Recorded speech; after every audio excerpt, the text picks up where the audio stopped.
Darkness filled the metal cell. Cold walls hummed with quiet energy, and dim lights blinked in the corners. In the center, sitting straight and still on a steel bench, was Sergeant Alex Mercer, a soldier from Earth. His wrists were locked in smooth, silver cuffs, and a thin black band circled his head.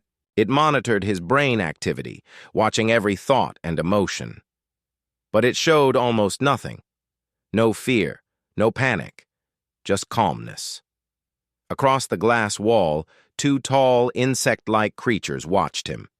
Their hard green exoskeletons glowed under purple lights. They were Draxians, a species known for their cold hearts and brutal methods.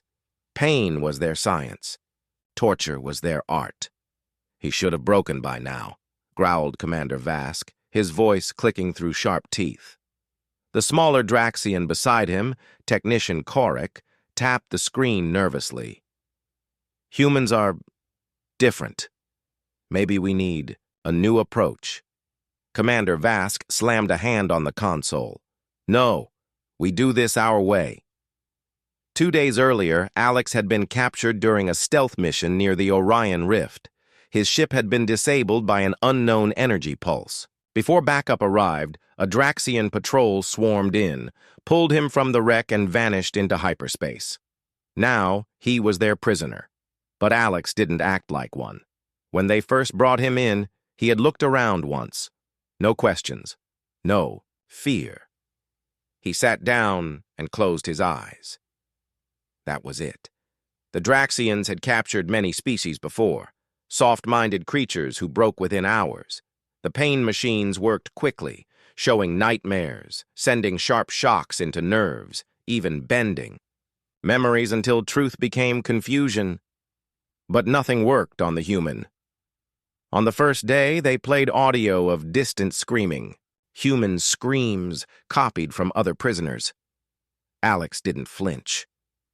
On the second day, they sent electric pulses through his spine. He grit his teeth, but never cried out. By the third day, they used a hallucination field, showing him friends dying, Earth burning. He opened his eyes once, stared through the illusion, and shut them again. It started to worry the crew. "He's not resisting," Korek whispered. "He's enduring." Inside the cell, Alex knew exactly what was happening. He wasn't just a soldier. He was trained for this. Long ago, Earth's special forces learned how to survive capture, pain, isolation, psychological attacks. Alex had gone through simulation chambers harsher than this. His mind had been trained to separate reality from illusion. He wasn't scared. He was patient. He studied their voices, their routines, the clicks in their footsteps. Every time they adjusted the torture settings, he memorized the control patterns. He didn't speak, not a single word. Not because he was told to stay silent, but because silence was power. Commander Vask didn't understand. "Is he broken?" he asked. Korek looked nervous. "No, not broken. Just quiet. Then we push harder." That night, they brought out the memory wire, a thin black cable that wrapped around Alex's temples. It could dive deep into memories, pulling thoughts, emotions, even hidden fears. No one had resisted it before. The machine hummed. The cable lit up. But then something strange happened. The lights flickered. The screen showed a single white void. No memories, no images, just a blank space. "What is this?" Vask shouted. Korek blinked. "I don't know. It's like his mind is hiding itself." Inside his head, Alex was using a mental trick, something he had learned back on Earth. It was called the Wall. In training, soldiers were taught to build a fake memory space, a quiet, empty room inside their minds. Whenever torture machines tried to scan them, they'd only see that room, a wall of white, a blank place with no doors. It wasn't just defense, it was offense. It confused the enemy. The next morning, the Draxians changed strategy. They tried to talk. A small screen lit. Up in Alex's cell. "You don't have to suffer," Korek said softly through the speaker. "Tell us what we want. What is Earth planning in the Orion Rift? What are your weapons made of?" Alex didn't even look at the screen. Commander Vask stormed into the observation room. "He's mocking us! He thinks we're weak! He thinks we don't understand him," Korik replied carefully. "Maybe we don't." Later that day, Korik reviewed old records about humans. He watched footage from Earth's history. Wars, disasters, battles won against impossible odds. He saw footage of soldiers pulling each other from burning buildings, of astronauts surviving for months in isolation, of humans laughing even when they were surrounded by enemies, and something began to frighten him. "Commander," he whispered, they don't break like others do. They grow under pressure." Commander Vask didn't care. "Then we'll crush him harder." On the fourth day, the torture intensity was increased to the maximum limit. Machines hissed and beeped. The air became thick with pressure. Shadows twisted around Alex. And still, he said nothing. Then suddenly, as the room grew quiet, Alex opened his eyes. He stared into the ceiling camera. Then, for the first time, he spoke. His voice was steady, calm, and cold. "You've misunderstood. The nature of your problem." The words echoed through the speakers. Korik froze. Commander Vask growled. "What did he say?" Korik repeated it slowly. Vask clenched his fists. "He's threatening us, from a cell." But Korik wasn't so. Sure, it didn't sound like a threat. It sounded like a warning. The Draxian interrogation chamber was silent. Too silent. The walls were filled with dark machines, blinking slowly like watching eyes. The air was cool, heavy, and smelled faintly of burnt metal. In the center of the room, Sergeant Alex Mercer sat quietly. His hands were still cuffed, and the memory wire still rested against his temples, though now it was switched off. Across the glass window, 2 Draxians stood frozen. "He spoke," whispered Technician Korik, still staring at the screen. "After 4 days of silence, he spoke. And not to answer, not to beg, just to tell us we're the ones in trouble." "Commander," Vask growled lowly. "He thinks words will scare us." But deep down, even Vask felt a strange chill. Those calm words had not sounded like defiance. They had sounded like a prediction. Later that day, the Draxians called in a special unit. The Mindflame Circle, experts in mental warfare. They came wearing thin black robes and glass helmets that glowed from within. They were feared across the galaxy, even by other Draxians. One of them, Seer Marnix, placed his long fingers on Alex's forehead and activated the Dream Spike, a tool that turned thoughts into pictures. It was designed to uncover secrets hidden deep in the mind. A soft hum filled the room as glowing lights swirled around the human's head. But nothing appeared. No memories, no fears, no dreams, only a white room. Empty. Just like before. "His mind has been trained to hide everything," Seer Marnix whispered. "It's like a sealed vault." "And you can't open it?" Vask asked in disbelief. Marnix turned, his voice cold. "No. I believe that if we push further, it may open, but it won't be us who controls what comes out." Meanwhile, Alex sat quietly. His body was tired, yes, but his mind was focused. He remembered his training. Back on Earth, deep within the Black Mountain facility, soldiers were taught to resist advanced alien technology. Trainers had explained how alien interrogators might try to twist time, confuse memory, and even use guilt as a weapon. But Alex had built mental walls, simple images, a cabin in the woods, a river, his father's voice reading stories. They were not real places, but they were safe, and they kept him strong. The Draxians weren't finished. Commander Vask brought in the next machine, the Hall of Echoes. It was a sphere-like chamber where victims heard thousands of voices at once. Memories, fears, regrets, all turned against them. Humans had never been tested with this machine. Alex was placed inside.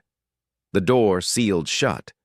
Corrick stood by the control panel, nervous again. This is dangerous. If his mind breaks, he may go into a coma. That's fine, Vask replied coldly. A broken human is still a lesson to others. He pressed the activation switch. Inside the Hall of Echoes, Alex heard whispers, voices of people he knew. His mother, his old commander, his fallen teammates. They blamed him, cried, shouted. You left me behind, Alex. You failed the mission. You could have saved us. But Alex had heard these tricks before. He sat down, closed his eyes, and remembered what his trainer once told him. The enemy's voice can only hurt you if you believe it. So he didn't believe it. Instead, he imagined a quiet place, snow falling, a forest, the smell of pine. The voices faded, and the machine began to overload. Outside the chamber, alarms started beeping. The machine isn't stable, Corrick shouted. His brain isn't responding like normal victims. It's bouncing the signals back. Shut it down, Vask barked. The chamber lights exploded in sparks and the screen turned to static. Then the door opened. Smoke drifted out. Alex walked. Out slowly, calm as ever. His cuffs were still on. But his eyes burned with something even the Draxians didn't understand. Control. He looked at Vask through the smoke and smiled. That night, Corrick couldn't sleep. He rewatched the footage over and over. No matter what they tried, pain, pressure, illusions, the human didn't bend. Instead, it felt like they were being tested. Corrick accessed the Draxian archives about humanity. Most reports were old, calling humans primitive but emotional. But new reports, especially from the recent Sol Wars, painted a different picture. Reports of humans fighting after being wounded, of human pilots flying into storms where machines failed, of soldiers who smiled even in defeat, and most chilling of all, no recorded case of a human giving up secrets under torture. Corrick leaned back in his chair, shaking. Maybe this wasn't a test for Alex. Maybe it was a trap for them. The next morning, Vask met with the other captains of the Draxian fleet. We must break him, one said. We cannot show weakness. Another nodded. The Council already fears humans. If they hear that one human resisted the Mind Flame Circle, they will lose respect for us. But Corrick finally spoke up. What if we are making a mistake? All eyes turned to him. He's not trying to escape. He's not even trying to resist.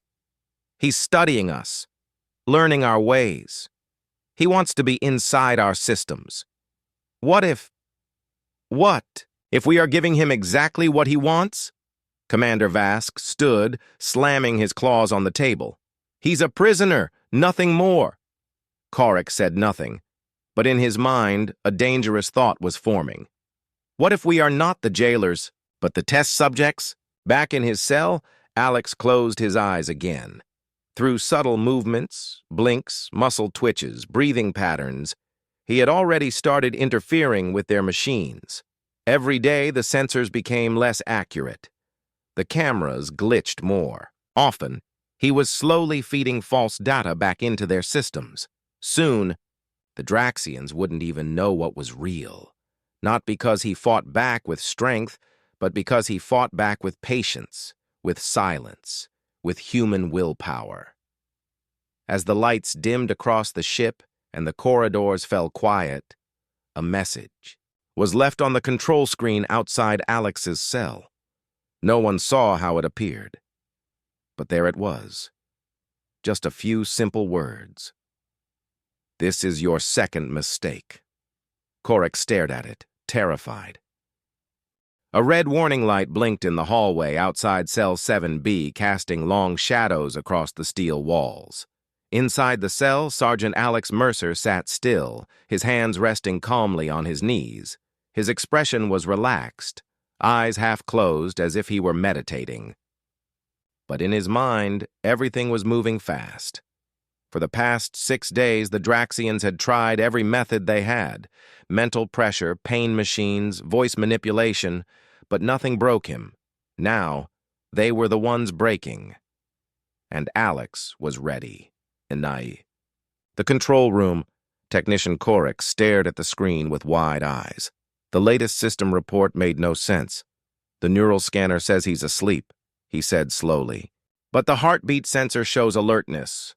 And the mind wave monitor is flat, but he just moved his fingers. Commander Vask growled behind him. Are you saying he's fooling our machines? I'm saying, Korik replied, his voice shaking. Our machines don't know what's happening anymore. Vask narrowed his eyes. He must be tampering with them. But how? Korik didn't answer. He was starting to believe something impossible.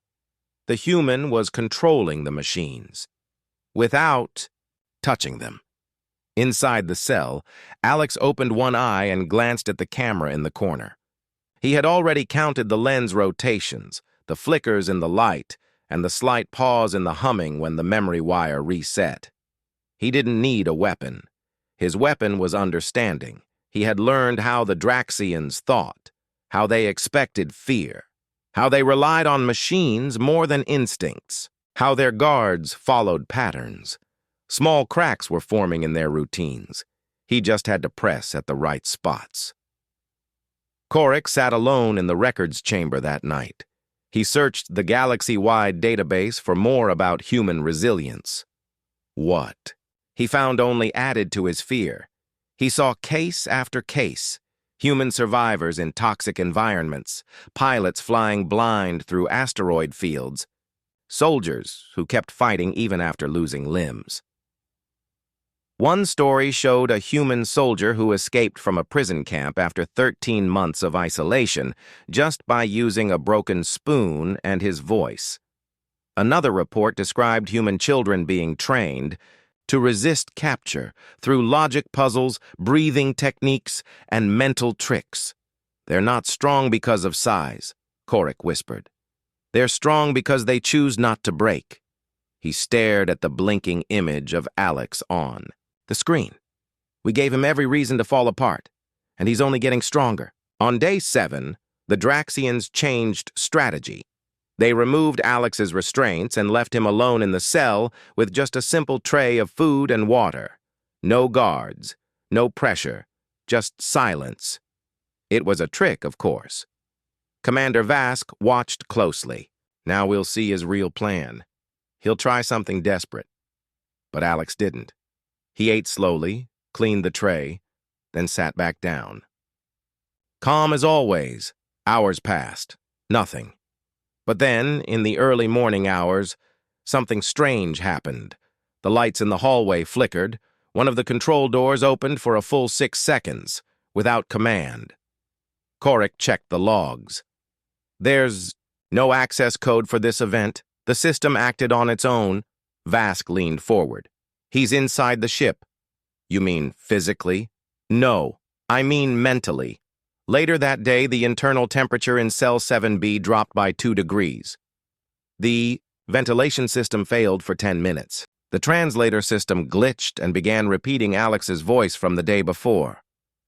You've misunderstood the nature of your problem. Every guard who heard it paused. Some looked around in fear.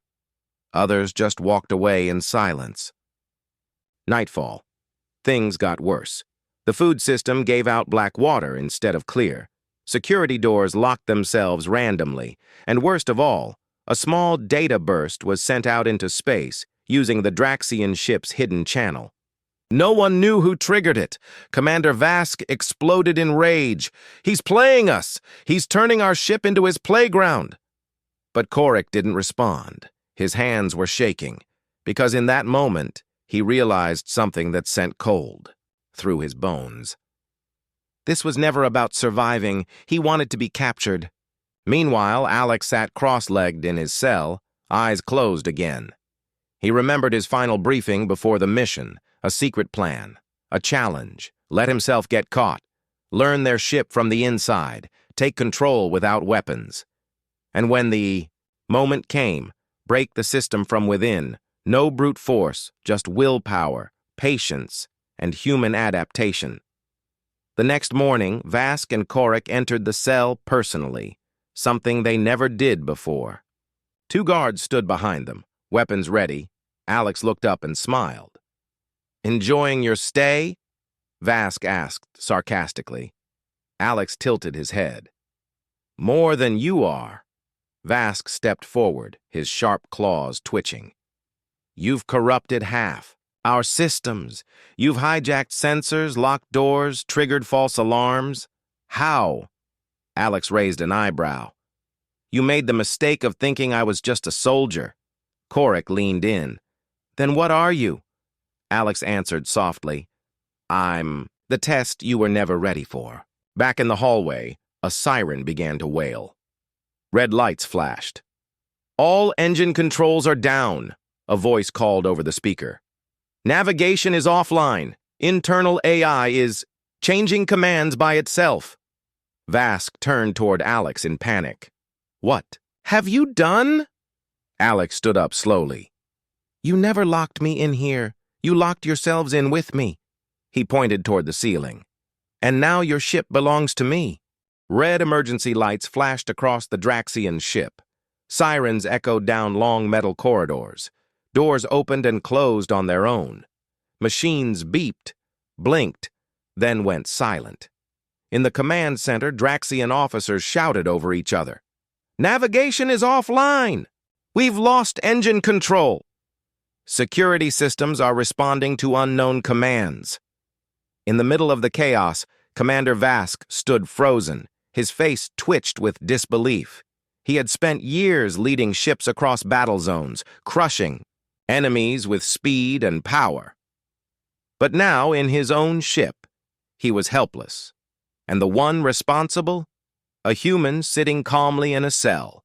Sergeant Alex Mercer stood at the center of Cell 7B. No cuffs, no panic. He rolled his neck slowly, loosened his shoulders, and then looked up at the ceiling. He knew they were watching. "You can come now," he said quietly. Outside the cell, Technician Korik heard the words and felt a deep chill. The cell door, one of the strongest on the ship, opened with a hiss. Not by command, not by override. It opened for Alex. Guards rushed forward, weapons raised. But Alex didn't move. He raised one hand slowly, and every light in the corridor blinked out, then came back on. The guards froze. Their rifles shut down. Lights flickered on their gear, their helmets, filled with static. "Back away," Alex said calmly. And they did. Korik stood at the end of the hallway. His hands shook, his mind raced. He had seen many strange things in his life. But this was beyond anything he imagined. "You did all this?" he asked, barely above a whisper. Alex gave a small nod.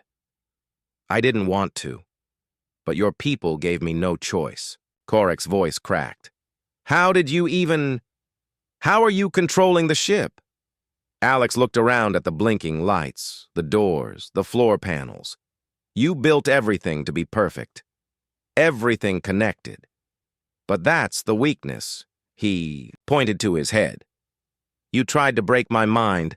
Instead, I mapped yours." In the command center, Vask slammed his fist against the console. "Cut power to the prisoner's level," a soldier typed in the command. "Nothing happened," I said. "Shut it down, sir," the soldier stuttered. "The ship's AI isn't responding. It says, 'The human is in command,'" Vask roared. "That's impossible. He's not even Draxian." But deep down, he already knew. This was not a prisoner anymore. This was a takeover. Alex walked calmly through the corridors.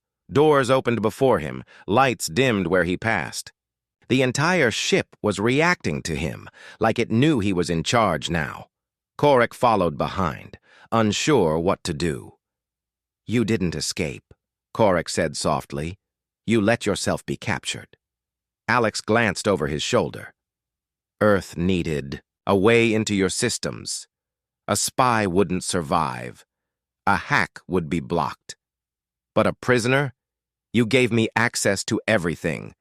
Korek's eyes widened. You planned this from the beginning. Alex nodded. Your torture machines helped. Me. They gave me deeper access to your systems. Your memory wire, your dream probes. They opened doors you didn't understand. Back in the command center, Vask made one last move. Send a distress signal to the fleet. Tell them we've been attacked, a voice from the console replied. Distress signal blocked, message not sent. It was Alex's voice. Vask spun around, eyes wide. He's in the system! The main screen lit up. Alex's calm face appeared. Commander, he said, I gave you chances. I didn't come to hurt anyone, but you chose pain. Now you'll feel what it's like to lose control. Across the ship, every screen lit up. Every hallway speaker played Alex's voice. To the Draxian crew, it was shocking. A single human had turned their mighty warship into his own machine. I'm not your enemy, he said. I don't want revenge. I want understanding. But if you choose violence again, I will answer. In the medical bay, one Draxian guard dropped his weapon and sat down. Another knelt and turned off his armor. All over the ship, panic changed into silence, because now everyone knew. The human wasn't afraid of pain. He had turned pain into power. Alex reached the bridge. The doors opened with a soft hiss. Vask stood alone, claws raised, ready to fight. You think this is over? Vask hissed. You think you've won? Alex stepped inside, calm, unshaken. No, he replied. This isn't about winning. It's about showing you the truth. Vask charged. Alex stepped to the side. Quick, clean. Vask crashed into the wall, stunned. Alex walked past him and placed a hand on the main console. In seconds, the ship's lights changed. The hum of engines returned. But now, the ship answered. To him, Korek entered, still breathing hard. Alex, he said. What now? Alex looked at the stars on the main screen. I send a message. To whom? To everyone. A moment later, the ship's long-range comm system activated. A soft blue glow surrounded Alex as he spoke. To the Galactic Council. This is Sergeant Alex Mercer, Human Defense Force. I was captured by the Draxian Syndicate. I was tortured, pressured, studied. But I survived. Not with violence, not with hate, but with patience, with clarity, with the strength you called weakness. He paused. I do not seek revenge. I seek truth. I ask you all to look at Earth not as a threat, but as a mirror. You fear what we are because you don't understand us. But we've always stood up, not for power, but for freedom. He turned toward Vask, who now sat slumped in silence. This was your mistake. You thought pain would destroy me, but for humans, pain only sharpens the soul. The message ended. The stars outside were quiet. The ship floated peacefully, no longer a war machine, but a message in motion. Korek looked at Alex with quiet respect. You're not like any being I've ever met.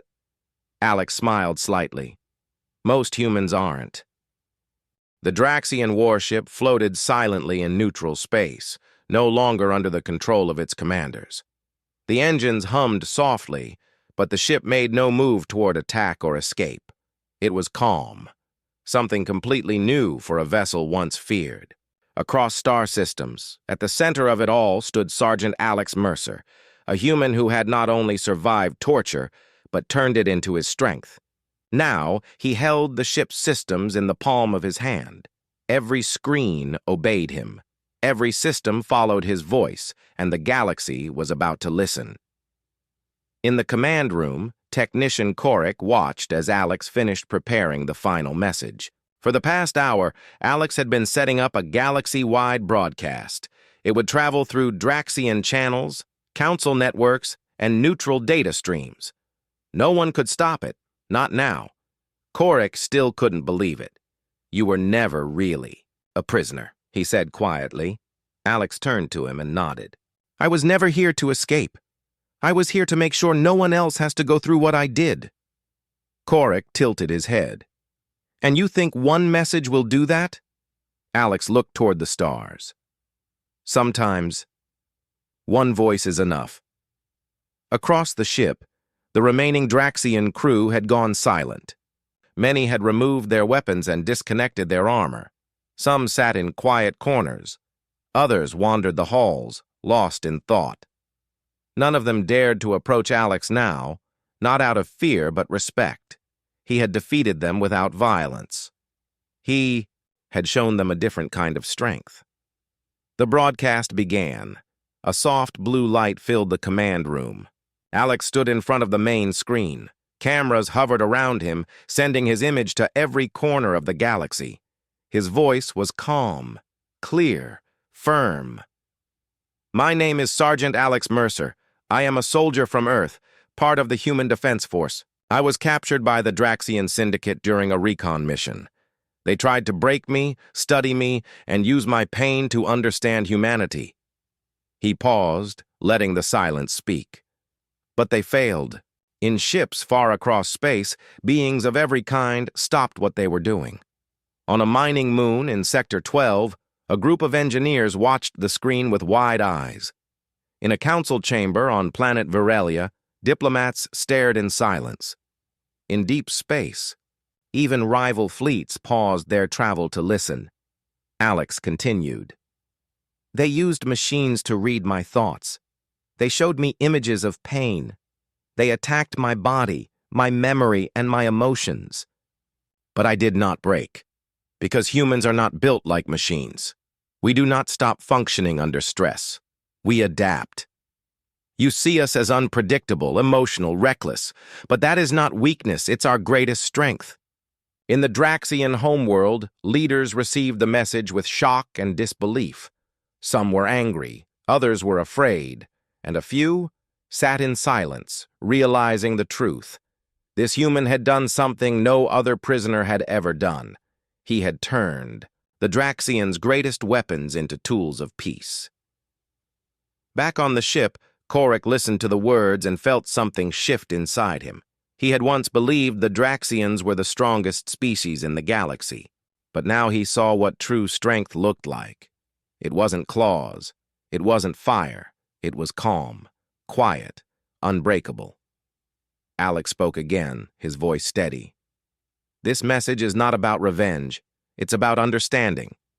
The Draxians believed they could learn about humans by causing pain, but pain does not teach truth.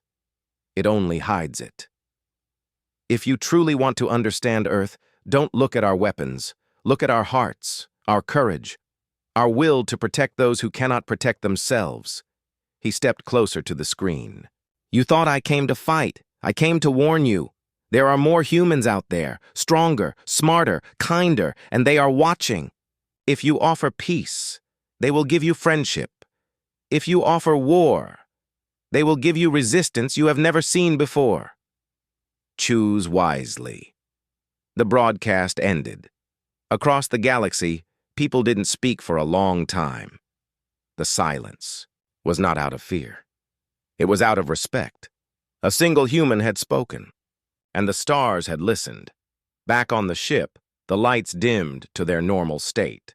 The emergency alerts were gone. The systems were calm, and Alex stepped away from the screen. Korik approached carefully. What happens now? Alex looked. At him, eyes clear.